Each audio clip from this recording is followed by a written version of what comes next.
Comment sortir de la dépression et retrouver la joie de vivre? C'est ce que je vais tenter de vous présenter au travers de mon expérience de soignant avec 20 ans de pratique et de vous démontrer au travers de ces 10 capsules qui concernent tellement de gens. Ces explications que je vais vous donner ne se substituent aucunement à un traitement médical prescrit par un médecin si vous en avez besoin. Bonjour, ici Nathalie Bérébi, kinésiologue à Gap, dans les Hautes-Alpes, thérapeute psycho-énergéticienne. Si vous aimez ce que je vous propose, n'hésitez pas à me soutenir pour continuer à recevoir mes publications. Cliquez directement sur le lien dans ma description en bas de ma vidéo, likez et partagez avec vos amis si le cœur vous en dit. Si vous souhaitez me consulter, soit à mon cabinet à Gap, soit à distance, laissez-moi un message sur mon mail, disponible en description. Merci de votre attention. Alors, maintenant, je vais aborder la capsule numéro 7 et je vais vous parler d'un cas que je connais bien, qui est le mien. Laissez-moi vous présenter mon cas, si je peux me permettre.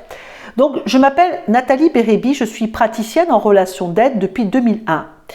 Je me définirais comme un passeur d'âme, un soignant dans l'amour inconditionnel de l'autre. Ma mère fut la plus grande dépressive que la terre ait donnée, un véritable cas d'école. Elle est morte dépressive d'ailleurs. Hein. Je me suis longtemps demandé quel était le but de ma vie, qu'est-ce que je faisais sur terre, qu'est-ce que je suis venue apprendre. Il m'a fallu du temps pour prendre conscience que la réponse à cette question est tout simplement la réalisation de moi, avec l'aide de ma voix intérieure qui me guide dans ce cheminement. J'ai à apprendre à m'aimer, c'est ce que j'ai fait, à aimer chaque facette de ma personnalité et celle des autres. Ça m'a pris 20 ans. J'ai compris enfin que lorsque je suis insatisfaite de ma vie et que je veux que les choses changent, je dois libérer en moi mes mémoires erronées, dans mon subconscient, hein, comme je vous ai déjà dit plusieurs fois, les 95% qui dirigent nos vies d'inconscient, en me faisant aider par un praticien, c'est ce que j'ai fait pendant une vingtaine d'années. Il y a une part de scénario de ma vie que je peux écrire en reprenant le pouvoir sur ma vie comme vous pouvez le faire vous-même. S'autoriser à reprendre ce pouvoir, votre part d'intégrité, réussir à vous respecter, à vous affirmer, à poser vos limites, ce à quoi je dis oui, ce à quoi je dis non, ce que j'aime pas, ce que j'accepte pas, de prendre votre place parce que vous existez au même titre que les autres, d'accord ? Savoir dire non. Et puis pour moi ça a été une démarche profonde d'humilité avec plusieurs caractéristiques, un pas après l'autre. Ça peut prendre du temps et il faut l'accepter. Le présent aussi, d'accord, être vraiment dans le présent. J'ai travaillé des années pour sortir des mémoires de sacrifice, de soumission, d'esclavage, d'abandon, de rejet, parce que tout ça, ça fait partie aussi du programme dépressif, d'injustice, d'humiliation et de la 6e blessure qui est l'abus.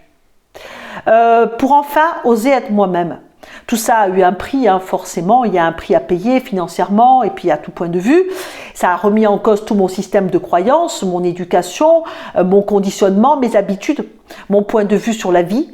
J'ai acquis l'humilité, la tolérance et la sagesse, la patience, un amour inconditionnel pour l'humain que je suis et que nous sommes.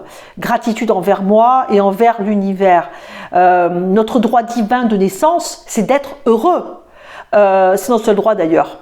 Et de retrouver cette puissance sur notre vie, notre propre pouvoir personnel et d'agir sur ce qui nous appartient et d'agir aussi sur ce qui ne nous appartient pas et de laisser aux autres la propre responsabilité de leur croissance. Puisque très souvent, les gens qui sont dans la dépression, c'est des gens qui sont des sauveurs, comme moi, je l'ai été dans ma vie. Alors, je voulais un petit peu vous donner la prière de la sérénité que vous trouverez aussi sur ma conférence, que j'aime beaucoup. Mon Dieu, donnez-moi la sérénité d'accepter les choses que je ne peux changer, le courage de changer les choses que je ne peut changer. Et la sagesse d'en connaître la différence, c'est la prière que les alcooliques anonymes font pour ne plus avoir à toucher une goutte d'alcool.